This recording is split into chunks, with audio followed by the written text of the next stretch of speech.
welcome to my channel. Thank you for tuning in. This little piece of music that you just heard is what you're going to be learning in this class today. So this is class number 3 in a series of guitar lessons, flamenco guitar lessons for the beginner guitarist. These 3 lessons are built for the person that wants to learn guitar and they've never had any guitar experience and they want to learn flamenco. So for those of you who have been playing guitar for a while or certainly been playing flamenco, these lessons are going to be very, very slow for you. But there are certain people that they want to play guitar and they want to play flamenco guitar right out of the gate. And so this is for you. Thanks so much for tuning in. My name is Chris, and I want to give a quick shout out to my Patreon subscribers. All of my YouTube lessons are brought to you by my Patreon subscribers. So if you end up liking this video and this series and you want to sign up in Patreon, that would be amazing. Helps me out a ton. And if you sign up for Patreon, you will get over 100 lessons with tab, lots of bonus content. I'm going to do a bonus video for this after this lesson. But if you don't sign up for Patreon, you can still like and subscribe here, follow me here. That always helps me, and I just love helping people. So always leave comments below. That is for you to ask me questions, and I will do my best to reply as well as I can, whether it's in the comment directly to you or maybe inspire a video in the future, okay? So like and subscribe, and I hope you stick around for the lesson. So we are, like I said, we're going to go to this lesson now. This is lesson number 3. We are learning another falseta. In lesson number 2, we learned a falseta. So this is now your second falseta. So what is a falseta? Falseta just means a musical interlude. That's it. And we thrive on these as instrumentalists for flamenco. Okay, we need these in the art of flamenco. All right, so this is based off of a song form called Soleá. In flamenco, we have these song styles, these forms, okay? And so this particular form is called Soleá. It's a really common one, one of the foundational song forms. So you've got to know this. And then the next thing I want to share with you is that the Soleá is a 12-beat rhythm. We talk about that in the other lessons, but just so you're aware of that, we're dealing with a 12-beat rhythmic cycle. All right, so that falseta that I played is 2 passes of that 12-beat rhythmic cycle. We did 1 chord. You're going to learn 1 chord, which you already know for, like I said, we did this chord in the last 2 lessons, okay? So when you're going to put your second finger, let's get this going real quick. For those who've already watched this is really easy. Second finger, 4th string, 2nd fret. Pointer finger, 3rd string, 1st fret. All right, and then we need to have good arches here so that you can play these high 2 strings open. All right, so that's the only chord we need for this falseta, okay? We're going to be using our thumb for this falseta. We're going to talk more in depth at the end of this lesson about actual technique, so make sure to stick around with that. And I'm going to give you a little bit, maybe I'll remember to give you some practice advice, okay? So here we go. Let's learn this first cycle, and actually we're going to learn half the first cycle, 6 beats, okay? So get this chord set, and I want this set just to help your dexterity as a growing guitarist, okay? If you cannot do this right out of the gate, you can lift your 1st finger, okay? So let's try that right now. Let's just lift our 1st finger and worry about or concern ourselves with the notes, okay? On the 4th string, you're going to play the 2nd fret twice, the open string twice, and then use your 3rd finger to play the 3rd fret of the 4th string twice. So all those notes are all on the 4th string. So 2, 2, 0, 0, 3, 3, and then you're going to make your chord, your E chord. I don't know that I said that. Anyway, so that's that chord that you just learned, okay? You're going to play the thumb, and then you're going to use your your index finger for the high E string, and then thumb, thumb, thumb, okay?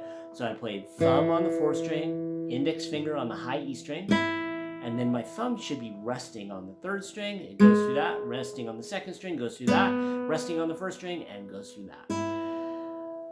I also want to mention that those notes that you just learned, I'm playing with the thumb and I'm playing with what's what's called a rest stroke. So I'm resting it on the third string every single time.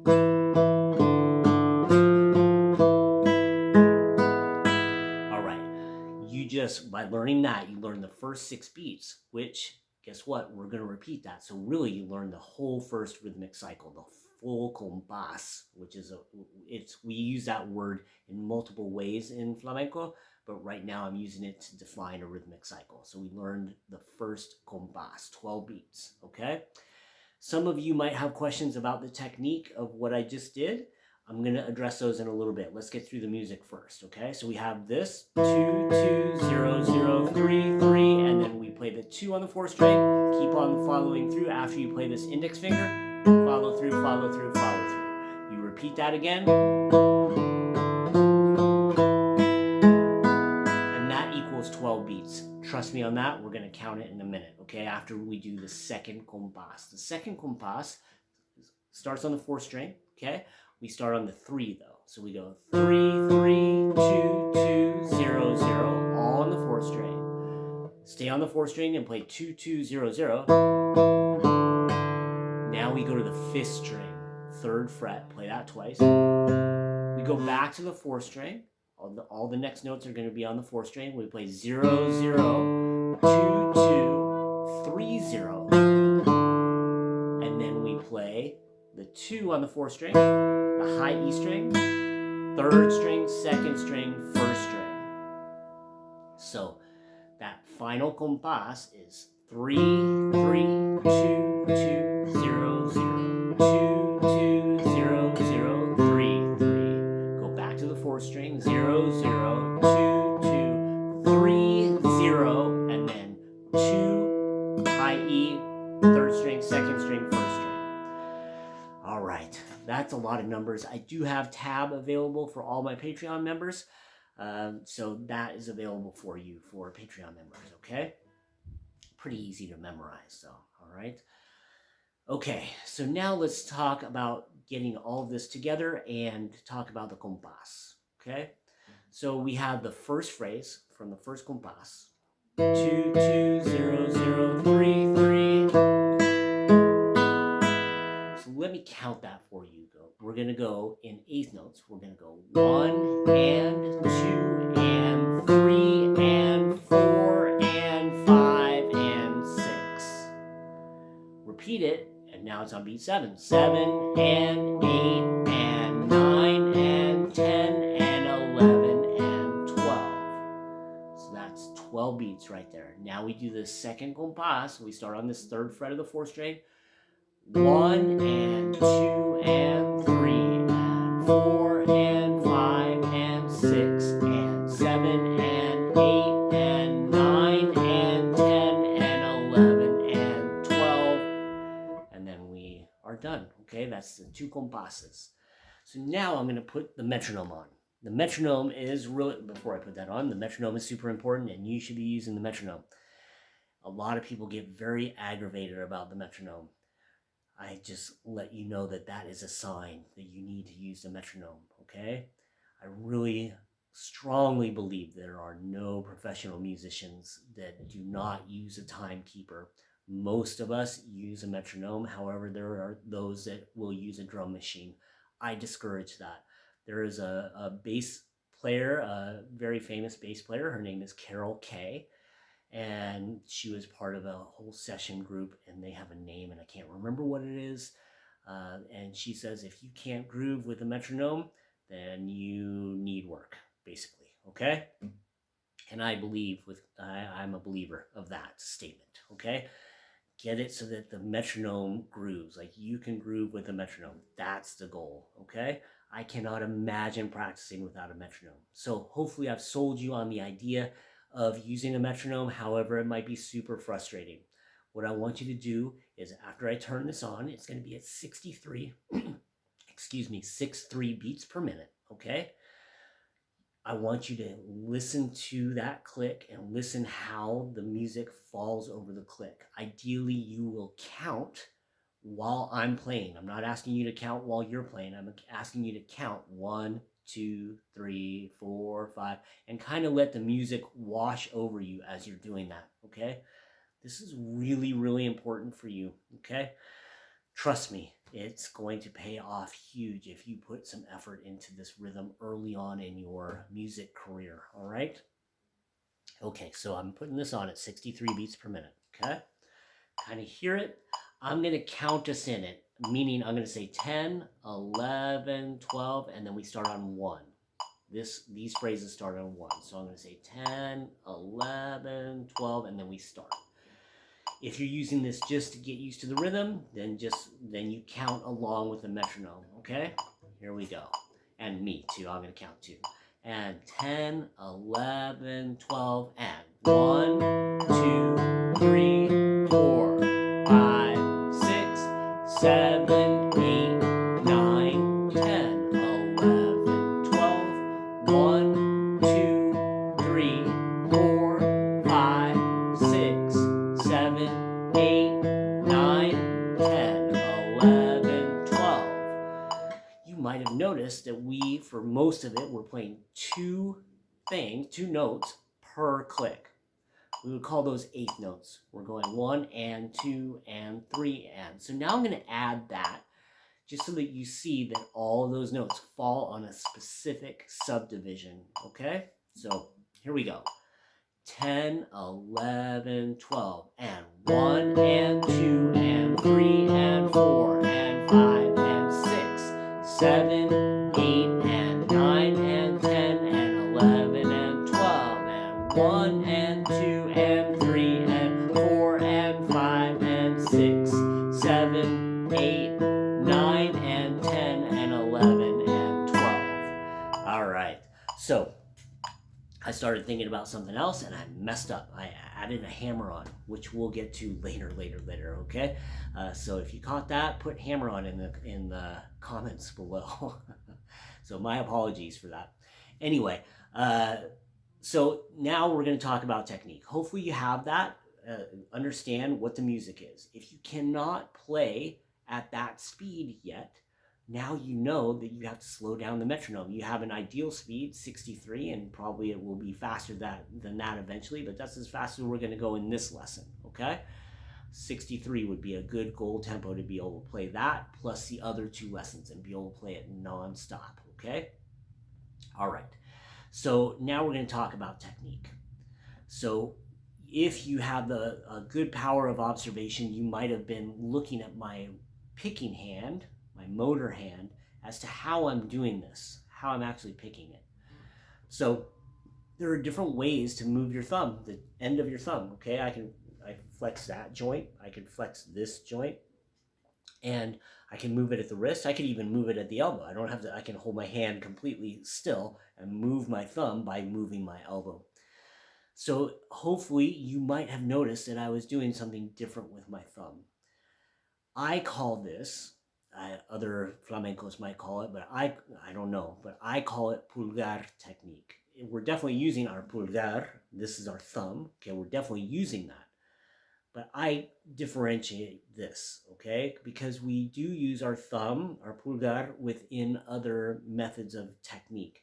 But this is a specific Pulgar technique where we are now going to motor this thumb with our wrist by turning the wrist, okay? So that's what hopefully you're going to be doing. It is much harder to aim, okay? It's much harder to be accurate with this, okay? So right now, let's just look at this and play the second fret of the 4th string. Get your thumb on the 4th string, just for right now. Get your thumb like kind of resting on the 4th string. I want you to lift it by turning. If your palm was open, your palm would kind of go up towards the ceiling, okay? That's what you're going to be doing, except for you don't open your palm. But you see that my thumb kind of stayed where it is, okay? So you're going to be going like that. Now, not in this huge motion. As you get better at this, you start doing a very small motion. But I am not going like this with my elbow. I am not doing this with my thumb, okay, with my thumb joint, either of my thumb joints. I am turning my wrist. And so it gets very confusing when you watch flamenco guitarists, because it can look like we're doing this, and it can look like we're doing this, which those are kind of, I would call, sympathetic movements. They might be moving fractionally, but they are not the driver of the motion. All right? So, lift, drop. I'm dropping that twist, okay? Because when I twist, I create this what's called potential energy, okay? When I twist, my hand does not want to stay twisted. It wants to relax. You see what happens when I relax? It goes through the string. However, it stops because it's doing a rest stroke on that next string, and it gets very difficult to be accurate, okay? So it's going to take you a little while, especially on an internal string like this, to be able to hit that consistently. And you can tell that while I'm talking, I'm doing a terrible job of being consistent. Now, like, I've kind of dialed it in, but while I was kind of talking and doing it one shot after another, I was not doing very well. Anyway, it's because I'm trying to do really big demonstrative movements for you. Okay? So you can see that my thumb is maybe extending a little bit at the joint, okay? But I'm also twisting the wrist, okay? Now, if you're my student sitting right in front of me, I'm able to watch you. I am not able to watch you here, okay? So I want to make sure that you, first of all, don't put undue pressure on yourself to do this way in your perceived way of what you just learned from me, okay? What I don't want you to do is go, there's only one way to do this, and this is the right way.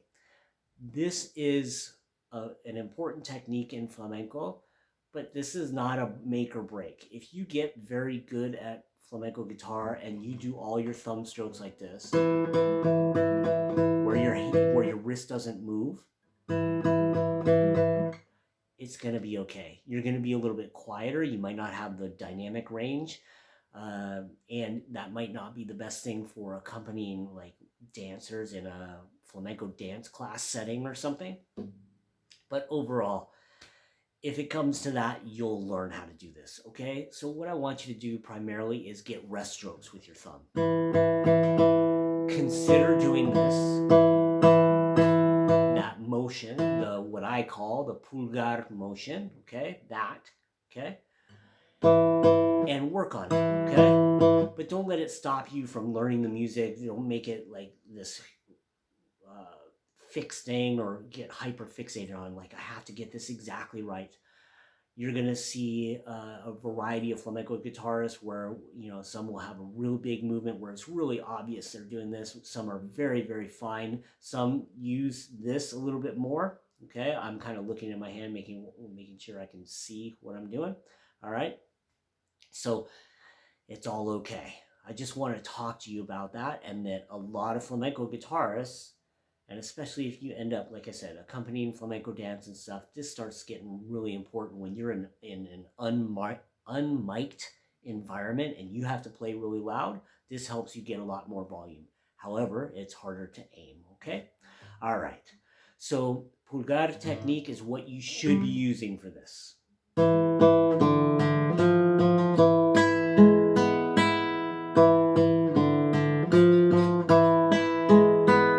Turn my hand a little bit so you can see that I'm actually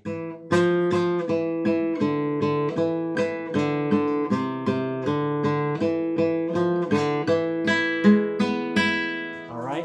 So I am doing this, okay? Even if it's slight, the main driver of the movement is this twist of the wrist. It's creating tension and then that relax, okay? All right. So again, if you were sitting right in front of me, I'd be able to watch you and diagnose like what you're doing, but I'm not able to do that right now. So it's on you to self-monitor and self-police and self-correct. Go back to this, watch it, okay? Watch it again and again and see. Remember too that the ideal, anytime you're working with a physical endeavor, what we want to do is we want to habituate relaxation, okay? So put that in the comments. If you're here, if you're actually got this far, put habituate, make habitual, make it a habit to be relaxed. We want to be as relaxed as possible. So with any new technique, when we're learning it, generally we're like, oh, we want to get it. And so we're attached to it. And so we have a lot of tension. This is not something where I'm like pushing down really hard. Again, it's like that flexion, that supination of the wrist like this kind of creates this potential energy for pronation, okay? So that's what we're trying to look for. So if you find yourself like digging in, like being really stiff about doing this, like trying to power through it, that's not the energy I'm looking for, okay? All right, so hopefully that helps. This is something, this is lesson number 3 for you. This is not something that I'm expecting you to get right away. This would be, slight corrections, slight, like, oh, push you to do it this way a little bit more, push you to do it this way a little bit less, however we need to do to get that dialed in, okay? So just be really patient with yourself if you're alone in this process, okay? If you're lucky enough to have a flamenco guitar teacher nearby you and you're taking lessons, talk to them about this and what you should be doing, and have them watch you do this, okay? All right. So my practice suggestions for this. First of all, I want to make sure that you go, so the overarching one is people tend to go too fast, in my opinion, okay? So you might have this piece of music, like this new falseta for today, okay, in this lesson. But what ends up happening for me so frequently, regardless of what I'm teaching, is that people say, I've got it. Students go, I've got it. And they don't really have it, okay? So what I would just define having this as is if you can do lesson number 1, lesson number 2, lesson number 3, with a metronome in any order, nonstop. That is a level of having it, okay? When you can do that nonstop in any order, okay, and no gaps, it's all clear and clean, and you understand it that clearly and that precisely, and have that level of what I call ownership of it, then we can say you have it, okay? So people tend to, just because you understand it does not mean you can physically do it and perform it consistently error-free or virtually error-free, okay? So that's what we're looking for, okay? That's what I would hope for you, that you would ask that of yourself. I am teaching at a rate that is so slow, and it is for this reason, that you would spend the time to get this, okay? So we are living in an age where right now you have 5 bajillion other videos waiting for you to get that information too.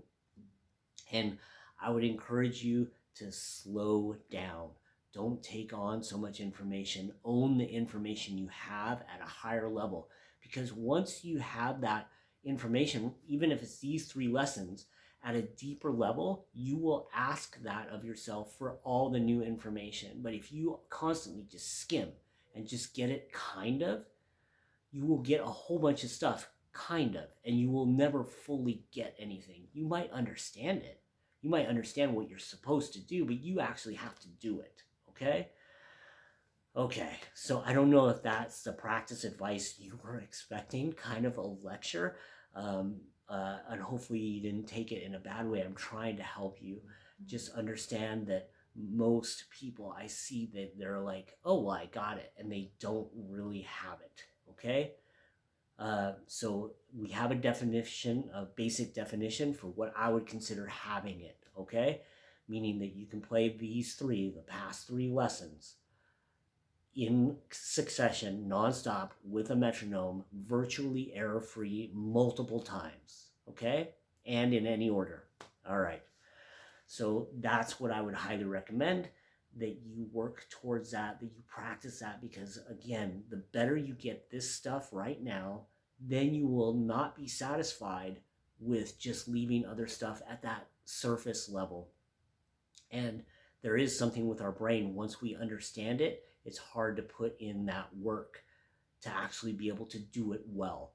But you need, in order to do play this well, you have to put in the work. And that's the one thing that I say, you know, to all my students who do really well, I'll say, you should be so proud of yourself.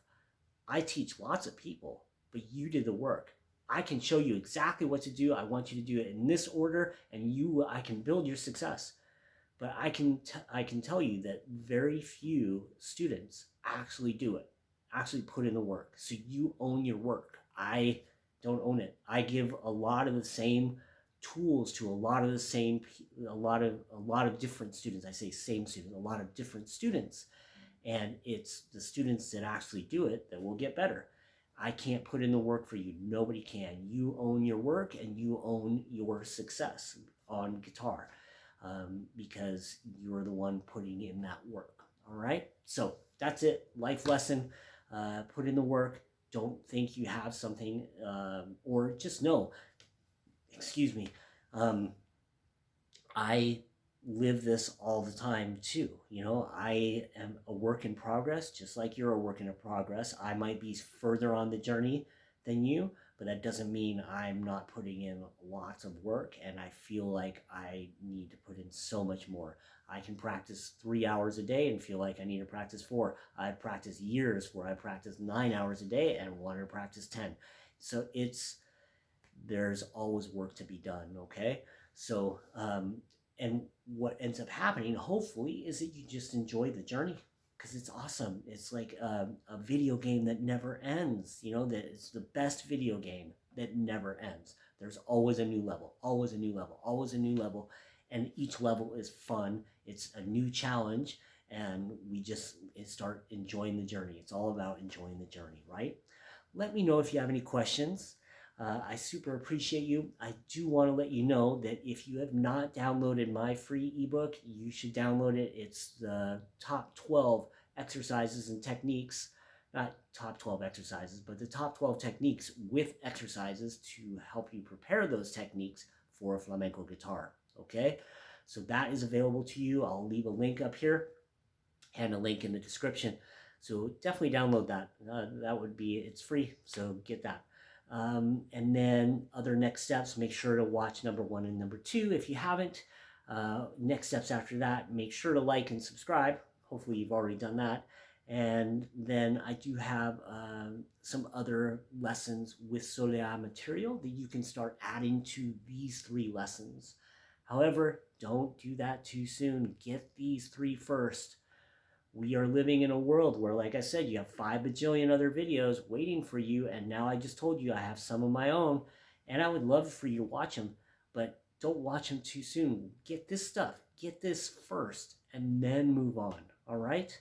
I just can't encourage you enough to do that. Really sit with the material and own it before you move on, okay? That's how you're really going to build your level as a guitarist or any endeavor better and faster, more deeply, okay?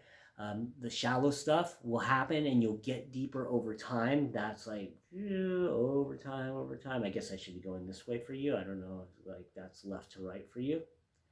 But if you start going deep right away, you won't go as much material, but all that material you get, you're going to be getting at a level that these other people are like, they don't even realize that there's another level until way down here, like way down here. And trust me, I've seen people that have been, you know, I've had students that have been training elsewhere or not had any lessons for 20 years, and they're getting like right here after 20 years, they get this deep, okay? And then they're like, oh, I have no idea. I don't know all this stuff that I should know, like from the beginning, all these skills. And so that's what we're trying to do here. Anyway, wow, I've gone on and on and on. If you're still here, thank you. I'm going to give you a big abrazo, a big hug, and wishing you all the best. Let me know if you have any questions. I'm here for you. Take care. Bye-bye.